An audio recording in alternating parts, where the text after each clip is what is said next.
मान्यवर, बहुत लंबी आजादी की लड़ाई के बाद हम आजाद हुए।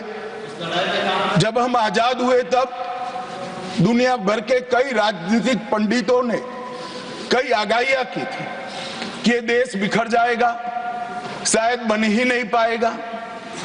कुछ लोगों ने ऐसी आगाही की थी कि यहां डेमोक्रेटिक वैल्यू प्रस्तापित हो ही नहीं पड़ सकते, एकता हो ही नहीं सकती और ये देश आर्थिक रूप से कभी भी आत्मनिर्भर नहीं हो पाएगा।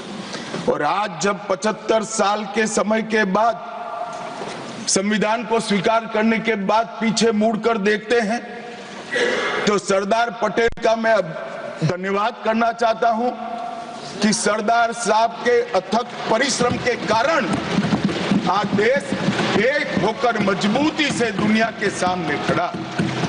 मान्यवर, जो कहते थे लोकतंत्र इस देश में सफल नहीं होगा, मैं वो सभी लोगों को इस सदन के माध्यम से कहना चाहता हूं कि 75 साल हो गए, हमारे साथ भी पास पड़ोस में दुनिया भर में कई लोग आजाद हुए, नई शुरुआत की, वहां कई बार अकस्मात हुए, लोकतंत्र सफल नहीं हुआ। हमारा लोकतंत्र आज पाताल तक गहरा पहुंचा है। अनेक परिवर्तन रक्त की एक बूंद बहाए बगैर हमने करे हैं और विचारधाराओं के आधार पर भी परिवर्तन करे हैं। अनेक तानाशाहों के गुमान, अभिमान और अहंकार को चूर चूर करने का काम इस देश की जनता ने किया है, मगर लोकतांत्रिक तरीके से किया है। और मान्यवर, जो कहते थे कि हम आर्थिक रूप से आत्मनिर्भर नहीं हो पाएंगे, उनको भी हमारी जनता ने, हमारे संविधान की खूबसूरती ने जवाब दिया है। हम आज दुनिया का 5वां अर्थतंत्र बनकर सम्मान के साथ, और ब्रिटेन जिन्होंने सालों तक हम पर राज किया, और ये जो मैंने तीनों आगाही कही वहीं से पक्ष विपक्ष में से आई थी, आज ब्रिटेन भी अर्थतंत्र की तालिका में हमारे पीछे खड़ा है। मान्यवर, ये हम सब के लिए गौरव लेने का पल है, हम सब के लिए बोध लेने का भी पल है और हम सब के लिए संकल्प लेने का भी पल है। और ये सदन जे आपने लगभग 80 से ज्यादा सांसदों को मान्यवर बोलने का मौका दिया, 31 घंटे की चर्चा हुई और ये चर्चा में सभी भाव पक्ष या विपक्ष से कहीं न कहीं प्रकट हुए। मान्यवर, आज मैं जब यहाँ आया हूँ तब ये बात कहना चाहता हूँ कि आज हम जिस मुकाम पर खड़े हैं, उस मुकाम पर महर्षि अरविंद और स्वामी विवेकानंद की वो भविष्यवाणी सच होती दिखाई पड़ती है कि भारत माता अपने दैदीप्यमान ओजस्वी स्वरूप से जब खड़ी होगी तब दुनिया की आंखें चकाचौंध हो जाएगी और पूरी दुनिया वो रोशनी से भारत की ओर देखेगा। वो दिन सच होगा, इसके नजदीक काफी मजल हमने काट ली है। मान्यवर, हमारा संविधान सभा की रचना और संविधान की रचना की प्रक्रिया, ये तीनों एक प्रकार से समग्र विश्व के सभी संविधानों में अनूठे हैं, अलग प्रकार के रहे हैं। हमारे यहाँ दुनिया का सबसे ज्यादा विस्तृत लिखित संविधान चर्चा के सभी हमारे पारंपरिक लक्षणों को पार करते हुए हमने किया। इस संविधान सभा में 299 सदस्य रहे, 22 धर्म जाति समुदाय के सदस्य रहे, हर प्रिंसली स्टेट का प्रतिनिधित्व रहा, हर राज्य का प्रतिनिधित्व रहा। एक प्रकार से समावेशी प्रतिनिधित्व के साथ भारत का भविष्य तय करना, मतलब संविधान को रचने की हमारी प्रक्रिया आगे बढ़ी।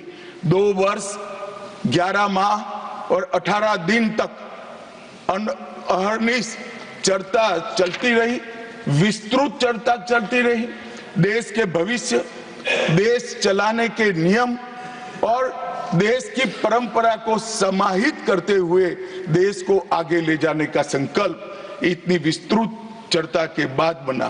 13 समितियों में कार्य विभाजन किया गया, 7 सदस्यीय ड्राफ्टिंग समिति बनी और जनता के अभिप्राय के लिए भी शायद ही दुनिया का कोई ऐसा संविधान होगा जिसका ड्राफ्ट पूरी जनता को कमेंट्स के लिए दिया गया और कमेंट्स पर भी बहुत डिटेल चर्चा कर उचित बदलाव भी किए गए। इतनी लोकतांत्रिक परंपरा से और प्रक्रिया से बना हुआ हमारा संविधान 295 अनुच्छेद, 22 भाग और 12 अनुसूचियों में बटा है और ये सभी संविधान के अनुच्छेद, भाग और अनुसूचियां हैं वो विश्व में कोई भी संविधान से ज्यादा उदात्त और उत्तुंग मानव मूल्यों का सृजन करने वाले रहे हैं मान्यवर।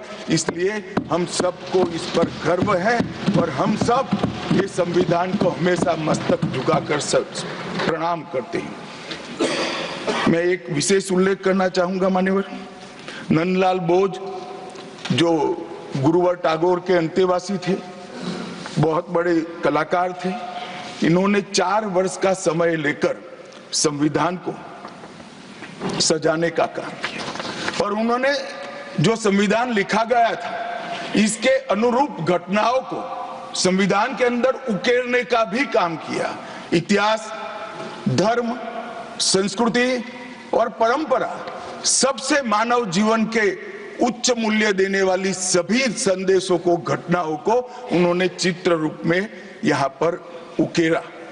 यहाँ पर भगवान राम का चित्र भी मिलेगा, बुद्ध और महावीर का भी मिलेगा, दशम पिता गोविंद सिंह जी का भी चित्र मिलेगा, गुरुकुल हमारी शिक्षा नीति कैसी होनी चाहिए इसका संदेश भी मिलता है, राम सीता लक्ष्मण वो एक प्रकार से हमारे अधिकारों का चित्रण करते वक्त दिखाए गए, भगवत गीता के संदेश का चित्र भी दिया, शिवाजी और लक्ष्मीबाई को भी यहाँ पर स्थान देकर देशभक्ति के उत्तुंग पाठ हमें पढ़ाए।